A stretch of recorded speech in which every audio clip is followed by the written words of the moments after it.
Hi అండి, welcome to Jyothish kitchen. ఈరోజు మన కిచెన్లో ఒక స్వీట్ ఐటమ్ అండి. బ్రెడ్తో మనము బ్రెడ్ కస్టర్డ్ ఫుడ్డింగ్ తయారు చేస్తామండి. దీనికోసం మనము పాలు, పంచదార, డ్రై ఫ్రూట్స్ వాడతామండి. ఇది చాలా టేస్ట్ బాగుంటుంది, ఎందుకంటే మనం ఫ్రిడ్జ్లో పెట్టుకుని చల్లగా సర్వ్ చేసుకుంటాం అనమాట. టేస్ట్ అయితే అదిరిపోతుంది. పిల్లలు పెద్దలు అందరూ ఇష్టంగా తింటారండి. మరి ఇంక తయారీ విధానం చూసేద్దాం. ఇదిగోండి, బ్రెడ్లో మనము డ్రై ఫ్రూట్స్ వేసి, కస్టర్డ్ పౌడర్ వేసి, మిల్క్ వేసి స్వీటు రెడీ చేయడానికి కావలసిన పదార్థాలు అనమాట. బ్రెడ్ అయితే డ్రై ఫ్రూట్స్ నేను తీసుకున్నవి కిస్మిస్, ఇవి అయితే బాదం పప్పులు, అవేమో జీడిపప్పు చిన్న ముక్కలుగా చేసుకోవాలన్నమాట. ఇది కస్టర్డ్ పౌడరు, పాలు, కొద్దిగా షుగరు, ఇవి మనకు కావాల్సిన పదార్థాలు.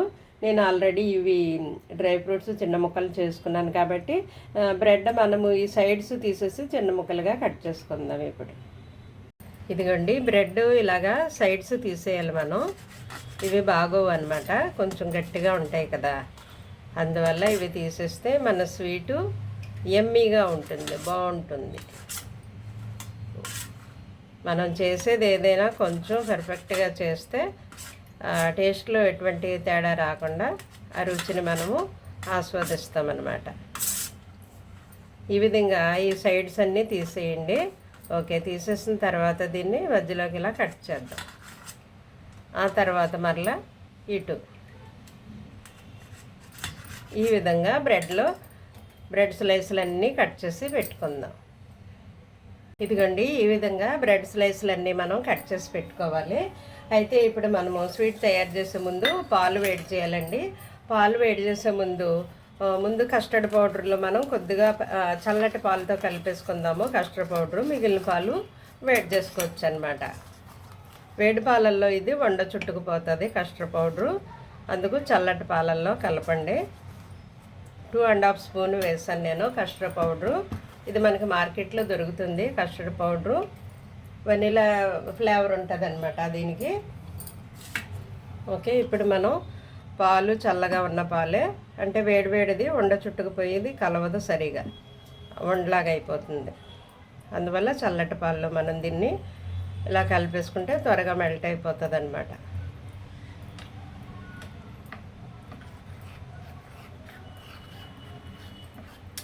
కొంచెం పాలు వేస్తాను.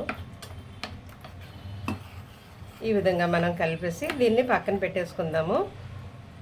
ఇప్పుడు పొయ్యి మీద పెనం పెట్టుకొని కొద్దిగా నెయ్యి వేస్తూ ఆ డ్రై ఫ్రూట్స్ అన్నీ వేపుదామండి.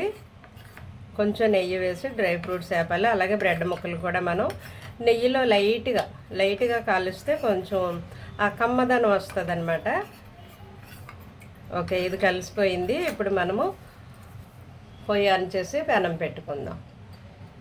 ఇదిగోండి, స్టవ్ ఆన్ చేసి నేను అట్ల రేకు పెట్టాను. దీని మీదే కాలుస్తాను అనమాట, ఎందుకంటే ఇది వెడల్పుగా ఉంది కదా, ఎక్కువ స్లైస్లు మనకి ఒకేసారి కాలిపోతాయి. ఇది హీట్ అయిన వెంటనే నేను ముందు జీడిపప్పు, బాదం పప్పు వేస్తాను. కిస్మిస్ త్వరగా ఎగిపోతుంది కదండి, అందువల్ల ఈ టైం పడతాయని ముందు వేపుతున్నాను. ఇది వెడల్పుది కదా, ఇవన్నీ త్వరగా ఈజీగా ఏగిపోతాయి మనకి. కొంచెం ద్వారగా ఎగితే చాలండి, లైట్గా, అంటే మనకి ఆ కమ్మదనం వచ్చే వరకు అనమాట. అలా లైట్గా నెయ్యి తగిలించి ఆపడం వల్ల దాంట్లో కమ్మదనం యాడ్ అవుతుంది మనకి, పచ్చివాటి కంటే ఏపినవి. అందువల్ల వేయించాలి నేతిలో డ్రై ఫ్రూట్స్. కొంచెం ఇలా లైట్గా ఎగితే చాలండి, మాడిపోకూడదు. మాడితే మరలా టేస్ట్ మారిపోతుంది కదా. కొంచెం మీడియంలో పెట్టండి ఫ్లేము, హైలో పెడితే మాడిపోతాయి. చూసారా, ఇదిగో జస్ట్ అలా కలర్ మారితే చాలు, తీసేద్దాం మనం. ఇప్పుడు కలర్ మారితే చాలు. పచ్చివి వేసే కంటే ఇవి ఇలా వేయించి వేస్తే ఆ కమ్మదనం యాడ్ అవుతుంది మనకి, అందువల్ల వేయిస్తున్నాం అన్నమాట. ఓకే, ఇప్పుడు కొంచెం మరలా మనము నెయ్యి అప్లై చేద్దాం దీనికి.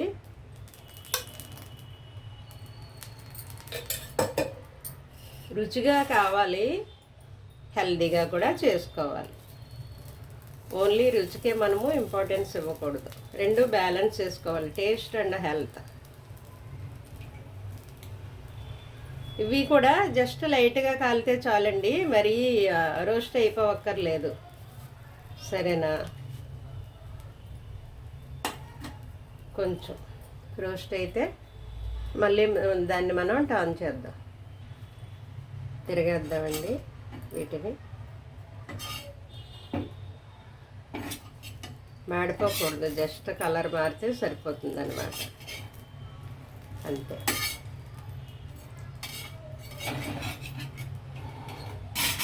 పెద్దదైపోయింది, చిన్నదాంతో తిరిగేస్తాం.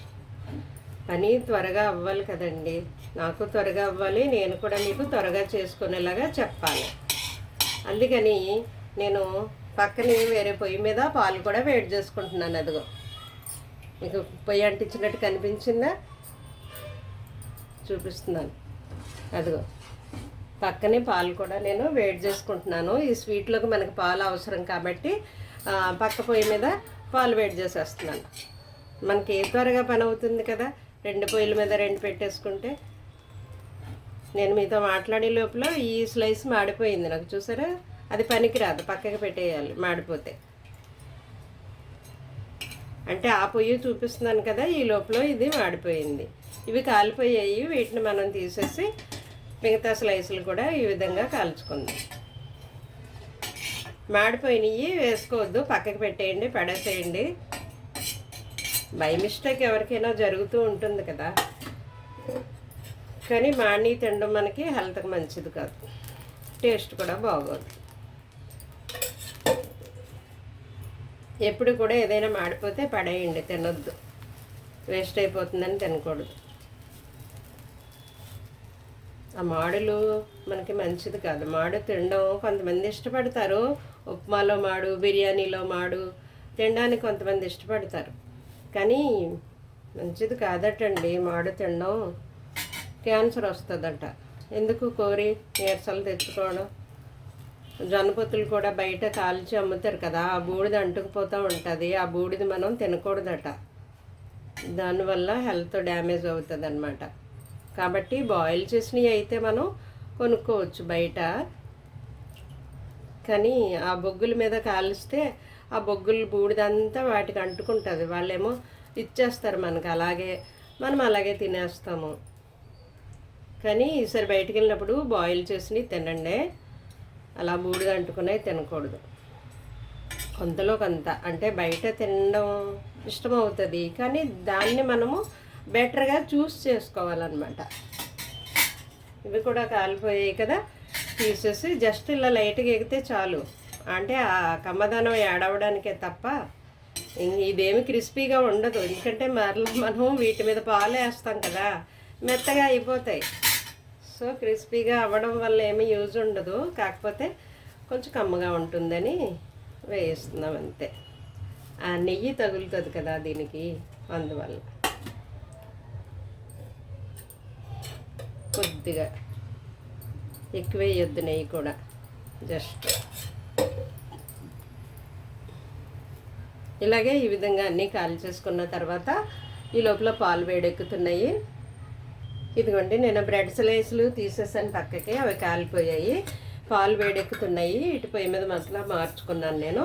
అయితే ఇందులోకి కొంచెం షుగర్ వేద్దామండి. బ్రెడ్ ఎలాగో స్వీట్గా ఉంటుంది, కానీ పాలు చప్పదనం ఇవ్వకుండా కొంచెం ఒక 3 స్పూన్లు షుగర్ వేసాను నేను. పాలు ఇంకా కొంచెం మరగాలి, మరిగిన తర్వాత మనం ఆ కస్టర్డ్ పౌడరు ఇందులోకి వేద్దాం.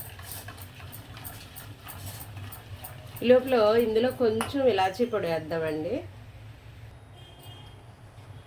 ఇదిగోండి చిటికెడు ఇలాచీ పొడి వేస్తే చాలు, ఆ ఫ్లేవర్ వచ్చేస్తుంది మనకి, మంచి సువాసన వస్తుంది కదండి ఇలాచీ. ఆ స్మెల్కే స్వీట్ తినాలనిపిస్తుంది అన్నమాట మనకి. కొంచెం పాలు మరగనిద్దాం. ఇదిగోండి పాలు మరిగిపోయాయి.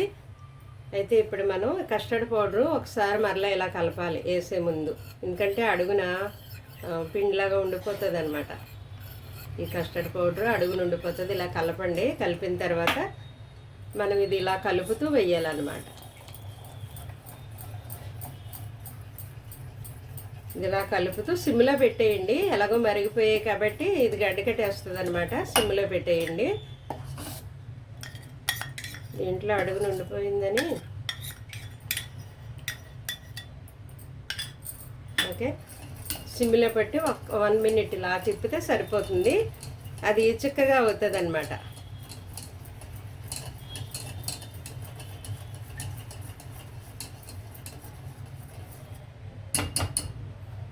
చూపిస్తాను మీకు నేను.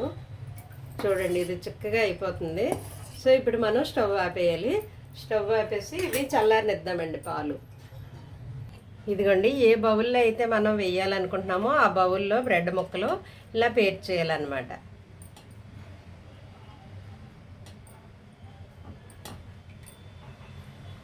ఇలాగా బ్రెడ్ ముక్కలు పేర్చి చేయండి ఆ బౌల్లోకి. ఓకేనా?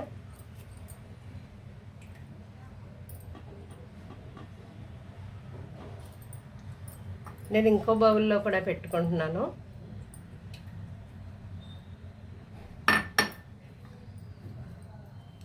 బ్రెడ్ ముక్కలు ఇలా పేర్చిన తర్వాత ఇప్పుడు మన కస్టర్డ్ మిల్క్ దాంట్లోకి వేద్దామండి.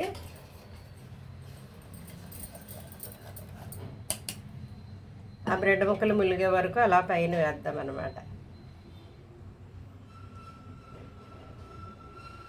ఓకే, ఇప్పుడు మనం వేయించి పెట్టుకున్నాం కదండి ఈ డ్రై ఫ్రూట్స్, ఇవన్నీ ఇలా కలిపేయండి మొత్తం అన్నీ. ఇవి ఇప్పుడు పైన ఇలా వేయాలన్నమాట డ్రై ఫ్రూట్స్.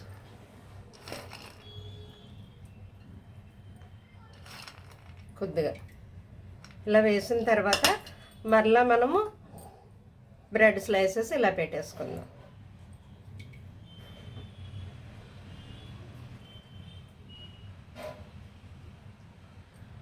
ఇలా పేస్ట్ చేయండి. ఓకే,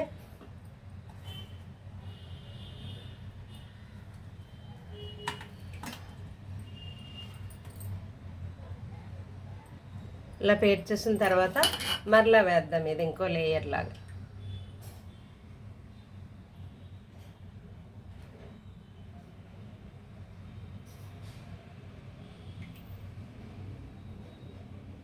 ఈ బ్రెడ్ ముక్కలు ములిగే వరకు వేయండి. ఇప్పుడు మరలా పైన కోటింగ్ ఇవి డ్రై ఫ్రూట్స్. ఇది మనం చల్లారనివ్వాలండి. చల్లారిన తర్వాత ఫ్రిడ్జ్లో పెట్టాలన్నమాట. చల్లగా తినాలి మనం. ఇదిగోండి, ఈ విధంగా వేసిన తర్వాత మనము కొంచెం చల్లారనివ్వాలండి. బయట చల్లారిన తర్వాత ఫ్రిడ్జ్లో పెట్టాలి. అప్పుడు ఈ పాలు, ఈ స్వీటు ఇదంతా బ్రెడ్ ముక్కలకు అంటుకుంటుంది అనమాట. ఈ డ్రై ఫ్రూట్స్ ఇవి తింటుంటే ఇంకా సూపర్ అంటే సూపర్, ఇంకా చెప్పక్కర్లేదు, మాటలు ఉండనమాట. వెరీ యమ్మీ డిజర్ట్ అనమాట. ఓకే అండి, కొంచెం చల్లారాక నేను ఫ్రిడ్జ్లో పెట్టాక చూపిస్తాను మీకు. ఇదిగోండి, నేను ఒక అరగంట ఫ్రిడ్జ్లో పెట్టాను. మన బ్రెడ్ కస్టర్డ్ పుడ్డింగ్ రెడీ అయిపోయిందండి. ఇది ఇలా చల్లగా సర్వ్ చేసుకుంటే బాగుంటుంది. నేను ఒకసారి టేస్ట్ చూస్తాను దీన్ని, ఇప్పుడు మీకు చెప్తాను. ఓకేనా? చాలా బాగుందండి, మాటలు లేవు. టేస్ట్ అయితే అదిరిపోయింది, చాలా బాగుంది. ఒక్కోసారి మనము బ్రెడ్ తెచ్చుకున్నప్పుడు మిగిలిపోతూ ఉంటుంది కదా, అలాంటప్పుడు మనం ఇలాగా టేస్టీగా పుడ్డింగ్ తయారు చేసేసుకుంటే అందరూ ఎంతో ఇష్టంగా తింటారండి. ఓకే అండి, థ్యాంక్ యూ.